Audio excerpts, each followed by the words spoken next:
Bismillahirrahmanirrahim. Assalamualaikum warahmatullahi wabarakatuh. Alhamdulillah dapat kita bersiaran sekali lagi bersama-sama dalam slot Jom Belajar Bersama Ustaz Muhammad Fahmi. Jadi insya-Allah hari ini kita akan belajar satu benda yang baru ketika kamu menjalani PDPR di rumah. Dan sebelum tu Ustaz mengharapkan kamu dan keluarga, ya, anak-anak murid Ustaz dan keluarganya sentiasa berada dalam keadaan sihat, sejahtera supaya dapat melaksanakan tanggungjawab sehari-harian, dapat belajar, yang mak ayah dapat pergi kerja untuk kamu belajar, kan? Semoga semuanya dalam keadaan sihat, sejahtera. Baik, insya-Allah. Jadi hari ini insya-Allah kita akan belajar, ya, satu benda yang baru. Tapi sebelum tu macam biasa, apa kita buat? Kita membaca doa sebelum belajar. Jadi anak-anak berustaz boleh tanda tangan sama-sama mengaminkan bacaan doa yang ustaz akan bacakan. Baik. Bismillahirrahmanirrahim. Allahumma aftah alaina hikmataka wa anshur alaina min khazaini rahmatika ya arhamar rahimin. Jadi apa maksudnya? Ya Allah, bukakanlah kami hikmah-hikmahmu dan berikanlah kami rahmat-rahmatmu ya Allah yang maha pengasih lagi maha penyayang. Amin. Amin. Amin. Ya Rabbal Alamin. Jadi dengan bacaan doa tadi, kita mengharapkan, kita memohon kepada Allah Subhanahu Wa Taala supaya diberikan kepada kita ini kemudahan dan kesenangan untuk mendapat isi-isi ataupun input-input yang akan kita pelajari pada hari ini. Baik, anak-anak murid Ustaz yang dirahmati oleh Allah sekalian, kita lihat paparan masing-masing. Baik, jadi ada satu gambar yang Ustaz sertakan, ya. Gambar ni apa dia? Okey, arahannya adalah perhatikan gambar di sebelah. Okey, apa dia? Baik, jika kita lihat, jap kita cari. Okey, ada pun. Alright. Okey, jika kita lihat ini apa dia? Ini adalah khatib. Ini suasana pada hari Jumaat, kan? Solat Jumaat. Jadi ada khatib dekat atas mimbar. Dia kata apa? Jadi soalan dia apa dia ni? Dia nak apakah pesanan yang selalu disebut oleh khatib pada hari Jumaat. Nah, jadi inilah dia apa yang diperkatakan oleh khatib. Ustaz bacakan. Okey. Dalam murid Ustaz dengar dan cuba cari apa dia yang selalu diperkatakan oleh khatib pada hari Jumaat. Baik. Khatib berkata, sidang Jumaah sekalian, saya berpesan agar bertakwa kepada Allah Subhanahu Wa Taala dengan sebenar-benarnya dan janganlah kamu mati melainkan dalam Islam. Itu khatib pada hari Jumaat lah, kan? Selalu cakap. Tapi kamu ni Ustaz tak sure lah, kan? Dah berapa lama dah tak solat Jumaat sebab PKP ni, kan? Sebab COVID-19 ni. Tak apalah, kan? Itu untuk kita punya maslahah, kita punya kebaikan juga, kan? Kita kena menjaga nyawa kita daripada penyakit-penyakit yang berjangkit. Okey, jadi kita terus kepada isi dia. Jadi apa yang disebutkan oleh khatib pada hari Jumaat, khatib pesan supaya kita bertakwa kepada Allah dengan sebenar-benarnya dan janganlah kita mati melainkan dalam Islam. Apa dia maksud mati dalam Islam? Maksudnya mati dalam, maknanya kita ni mati dalam keadaan kita bertakwa kepada Allah dan tidak kufur kepada Allah Subhanahu Wa Taala. Jadi tajuk yang kita nak pelajari pada hari ini berkait rapat dengan pesanan daripada khatib ni tadi. Itu apa dia? Okey, kita lihat apa dia. Okey, jadi inilah yang kita akan pelajari pada hari ini, tajuk yang baru, iaitu apa dia? Iaitu tajuk kufur. Tajuk kufur. Jadi kalau ada buku teks dekat di samping anak-anak murid Ustaz, boleh buka muka surat 99. Ada tajuk kufur di situ. Okey, kita lihat sama-sama, kan? Apa yang kita nak pelajari pada hari ini. Baik, inilah dia apa yang kita akan pelajari pada hari ini, iaitu yang pertama maksud kufur. Maksud kufur kita akan belajar. Yang kedua, dalil larangan kufur. Apa dia dalil yang kita boleh ambil daripada Quran ataupun hadis yang menunjukkan kita tidak boleh kufur. Dan seterusnya kategori-kategori kufur. Ada berapa kategori kufur? Kita akan lihat sama-sama nanti. Okey, tanpa membuang masa, kita lihat pada yang pertama, maksud kufur. Apa dia? Okey, maksud kufur iaitu tidak percaya atau tidak beriman kepada Allah dan juga Nabi Muhammad sallallahu alaihi wasallam. Jadi ada 4 frasa, iaitu yang pertama tidak percaya atau tidak beriman kepada siapa? Kepada Allah Subhanahu Wa Taala dan juga Nabi Muhammad sallallahu alaihi wasallam. Jadi 4 frasa sahaja yang perlu diingat oleh anak-anak murid ustaz untuk nak mengingati apa dia maksud kufur. Kan? Mudah saja. Kita ulang sekali lagi. Tidak percaya atau tidak beriman kepada Allah dan juga kepada Nabi Muhammad sallallahu alaihi wasallam. Jadi anak murid ustaz boleh ulang dan ulang supaya dapat mengingat apa dia maksud kufur. Okey. Jadi seterusnya apa yang kita nak tengok, dalil larangan kufur. Apa dia dalilnya? Ambil daripada mana?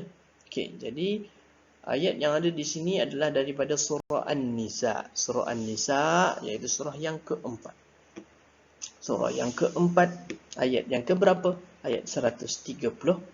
Nah, Ustaz akan bacakan untuk anak-anak murid Ustaz. Okey. A'udzu billahi minasy syaithanir rajim. ومن يكفر بالله وملائكته وكتبه ورسله واليوم الآخر فقد ضل ضلالا بعيدا. Apa dia maksudnya? Maksud dia ومن يكفر بالله وملائكته, kan? ومن يكفر بالله, barang siapa yang kafir kepada Allah, yang kufur kepada Allah, wa malaikatihi, dan para malaikatnya, wa kutubihi, dan kitab-kitabnya. Apa dia kitab-kitabnya? Taurat, Injil, Zabur, Quran. Nah, kan?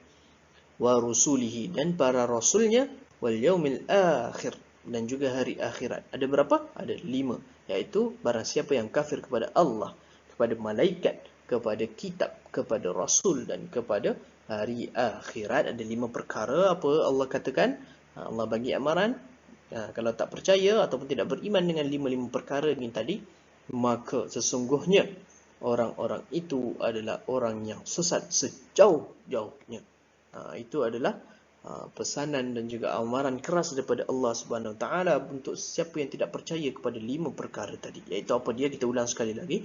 Yang pertama, kalau dia tidak percaya kepada Allah Subhanahu Wa Taala, tidak percaya kepada para malaikatnya, tidak percaya kepada kitab-kitabnya, tidak percaya kepada rasul-rasulnya, dan tidak percaya kepada hari akhirat, maka mereka inilah golongan yang sesat, jauh tersesat. Itu dia. Jadi kita kena sematkan dalam hati, sematkan dalam minda. Janganlah kita jadi orang-orang yang kufur.